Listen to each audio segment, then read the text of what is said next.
আমি আমার এক বন্ধু চক্ষু স্পেশালিস্ট, বিসিএস ডাক্তার ছিলেন, সরকারি চাকরি ছেড়ে দিয়ে নিজে এখন প্র্যাকটিস করেন।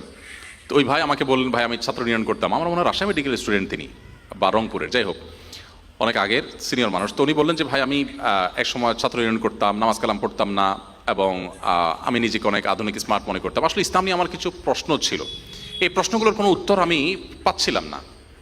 অনেক হুজুরদের কাছে জিজ্ঞাসা করছি, বাট আমার স্যাটিসফ্যাকশন হয়নি। তো একদিন টিভি স্ক্রল করতে করতে দেখলাম যে একটা লোক হ্যাংলা পাতলা কোট টাই পরা, আবার দেখি মাথায় টুপি, একটু পিকুলিয়ার লাগলো, অদ্ভুত দেখে আমি একটু শুনলাম, শুনতে শুনতে নাম উঠছে ডাক্তার জাকির নায়েক। দেখলাম আমার পেশার লোক, তো একটু আগ্রহী হয়ে শুনলাম। তো উনি বললেন যে একই প্রশ্নের উত্তর যেটা আমি অনেক হুজুরকে করেছি, হয়তো সাধারণ আলেমদেরকে করেছেন, সবাই সব প্রশ্নের উত্তর জানা জরুরি না।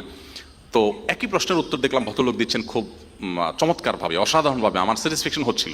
এই যে শুরু করেছেন, আল্লাহ সে বান্দা, আমার সেই বন্ধু, তিনি এখন আলহামদুলিল্লাহ অনেক ভালো একজন ধার্মিক, খুব